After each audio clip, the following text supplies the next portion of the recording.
ថ្ងៃនេះខ្ញុំឯកាពេលគ្មានអ្នកនៅចិត្តតើអ្នកមានធ្លាប់គិត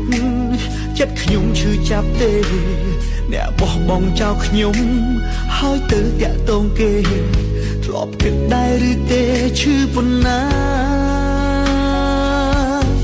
ខ្ញុំលែងត្រូវការស្នេហាឲ្យខ្ញុំឈឺចាំរនៅពិបាកជាងស្លាប់ពេលនឹកគេម្ដងបេះដូងលែងស្ដាប់បញ្ជា